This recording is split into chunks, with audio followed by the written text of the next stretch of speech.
Basically तीनों में अपन सबसे पहले स्टार्ट क्या करने जा रहे हैं, मार्जिनल, है ना।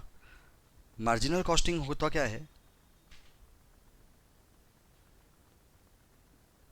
वर्ड मार्जिनल पे जाएं अपन, मान लो, है ना। तो मार्जिनल का मतलब होता है वेरिएबल। मार्जिनल कॉस्टिंग में मार्जिनल का मतलब वेरिएबल। अब कॉस्ट को दो पार्ट में बाइफरकेट यदि आपको करना है तो एक फिक्स्ड कॉस्ट और एक वेरिएबल कॉस्ट। फिक्स्ड कॉस्ट कौन सी कॉस्ट होती है, जो प्रोडक्ट वाइज वेरी ना करे, जो पीरियड वाइज फिक्स रहे। जैसे रेंट, 10,000 रुपए का रेंट दे करके मैंने मान लो कोई शॉप रेंट पे ले लिया, किराए पे, और उस पर बिजनेस करना स्टार्ट किया, तो मैं उस शॉप से कितने भी यूनिट बना करके बेचूं, 10,000 की रेंट फिक्स रहेगी। सबसे अच्छा एक एग्जांपल रेंट का अपन फिक्स्ड कॉस्ट के लिए उसको एक लेजेंड एग्जांपल के रूप में रखते हैं। अब परचेज कॉस्ट ऑफ यूनिट्स जो मैं मान लो सेल कर रहा हूं, मान लो एक फुटवेयर की शॉप खोल लिया मैंने, ट्रेडिंग कंसर्न का एग्जांपल दे रहा हूं। तो फुटवेयर की शॉप में एक सिंपल सा एक फुटवेयर अपन परचेज करके सेल करते हैं, कॉस्ट 80 रुपए आती है उसकी, और सेल कर देते हैं 100 रुपीज़ में। एक लेजेंड एग्जांपल जो हमेशा आपको याद रखना चाहिए, वो एक एग्जांपल के थ्रू अपन मार्जिनल कॉस्टिंग को करते हैं। तो वेरिएबल कॉस्ट क्या हुई, 80 रुपए पर यूनिट।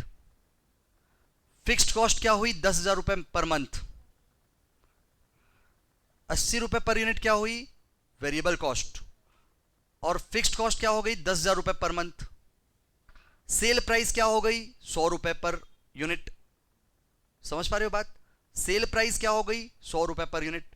मतलब बहुत ही ढंग से अपन यदि सोचें तो sale price 100 rupees, variable cost 80 rupees, ये 20 रुपीज क्या है मेरा, कंट्रीब्यूशन पर यूनिट।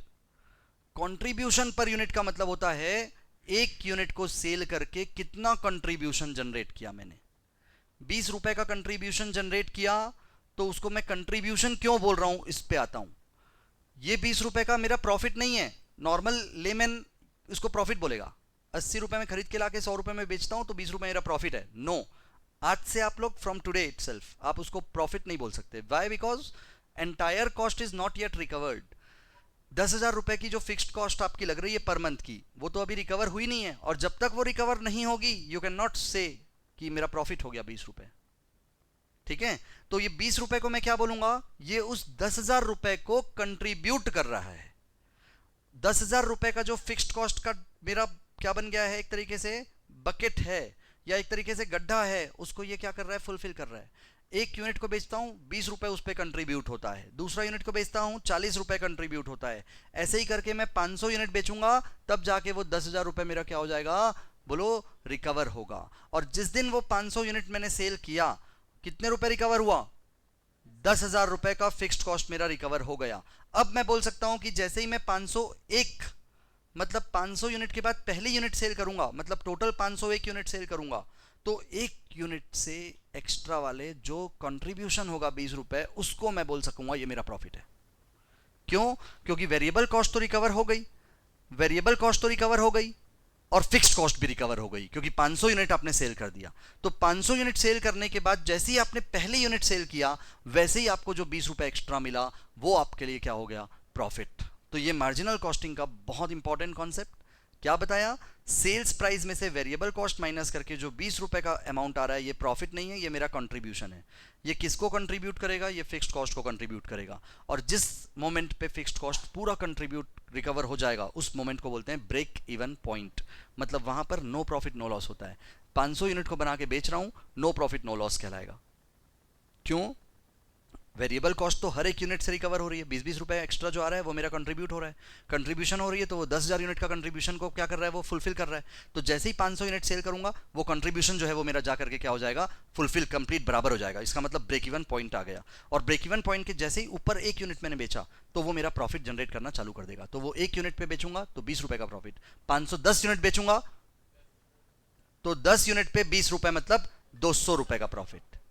ये बात समझ में आई सबको, ये इंपॉर्टेंट चीज। तो यहां पे फॉर्मूला कॉन्सेप्ट के हिसाब से मैंने यहां पे लिखा, सेल्स में से वेरिएबल कॉस्ट माइनस करके कंट्रीब्यूशन आता है। सेल्स को अपन सीधा कंट्रीब्यूशन निकालने के लिए एक पीवीआर बोलते हैं, profit volume ratio, profit volume ratio का मतलब एक ऐसा फैक्टर, जैसे मान लो सपोज यहाँ पे 100 रुपए में 20 रुपए का कंट्रीब्यूशन हो रहा है ना, तो इसको अपन बोलेंगे 20% is my PV ratio. 100 rupees पे सीधा अप्लाई करने पे मेरा क्या आ जाता है, कंट्रीब्यूशन आ जाता है। 100 रुपीज पे सीधा मैं 20% निकालूंगा तो सीधा 20 रुपए आ जाएगा, तो इसको अपन बोलते हैं पीवी रेशियो, मतलब कि प्रॉफिट वॉल्यूम रेशियो। इससे सीधा सेल्स पे अप्लाई करने पे कंट्रीब्यूशन आ जाता है। सेल्स को दो पार्ट में बाइफरकेट यदि मैं करूं तो ब्रेक इवन सेल्स और margin of safety. Break even sales, जैसे मैंने अभी आप एग्जांपल में आपको बताया, 500 यूनिट को सेल करूंगा तो ब्रेक इवन सेल्स कहलाता है। वो यूनिट पे भी चाहे तो निकाल सकते हैं 500 यूनिट, अमाउंट पे भी निकाल सकते हैं 500 unit multiplied by 100, that is 50,000। तो 50,000 रुपए का मेरा जो सेल्स प्राइस है, ये 50,000 रुपए का सेल करूंगा तो ब्रेक इवन हो जाऊंगा। मतलब ब्रेक इवन पॉइंट दो पार्ट में निकला, break even point in terms of units, break even point in terms of rupees. Units 500 unit, rupees 50,000 रुपए। कैसे? मल्टीप्लाइड बाय 100 कर दिया अपन ने, क्योंकि 100 रुपए सेलिंग प्राइस पर यूनिट होता है। तो 500 unit into 100 is equal to 50,000 रुपए। यहां तक सबको क्लियर हुआ?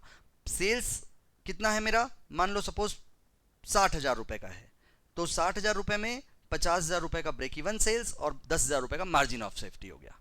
बात समझ में आ रही है सबको? लिंक करूंगा अभी तो सब चीजें एक साथ, ठीक है? अभी मैं सिर्फ एग्जांपल क्रिएट कर रहा हूं। 60,000 रुपए की यदि मैंने टोटल सेल किसी पर्टिकुलर मंथ में किया तो 50,000 रुपए तो मेरा ब्रेक इवन हो गया। उस 10,000 रुपए की एक्स्ट्रा सेल्स जो हुई, उस 10,000 रुपए की एक्स्ट्रा सेल्स को मार्जिन ऑफ सेफ्टी कहते हैं अपन।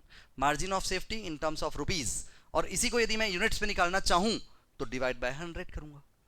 10,000 डिवाइड बाय 100 कितनी यूनिट? 100 यूनिट। मतलब कितनी यूनिट मार्जिन ऑफ सेफ्टी में कितनी यूनिट आई? 100 यूनिट। टोटल कितनी यूनिट सेल किया? 600 यूनिट।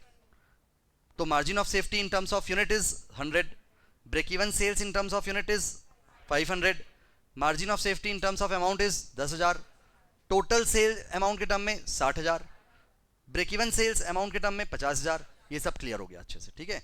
अब बहुत ही सिंपल वे में यदि मैं उस ब्रेक इवन सेल्स को पीवी रेशियो से मल्टीप्लाई किया तो देखो फिक्स्ड कॉस्ट आता है 10,000 रुपए, और मार्जिन ऑफ सेफ्टी सेल्स को यदि मैं पीवी रेशियो से मल्टीप्लाई किया तो प्रॉफिट आता है 2,000 रुपए। और आप इसको जस्टिफाई भी कर सकते हो, 100 यूनिट एक्स्ट्रा थी, 20-20 रुपए के रेट से एक एक यूनिट कंट्रीब्यूट करती है, और ब्रेक इवन पॉइंट से ऊपर के कंट्रीब्यूशन को अपन क्या कहते हैं? प्रॉफिट। तो 20 रुपए मल्टीप्लाई करके 2,000 का प्रॉफिट अपना आ गया। तो ये दोनों फॉर्मूला आपका जस्टिफाई हो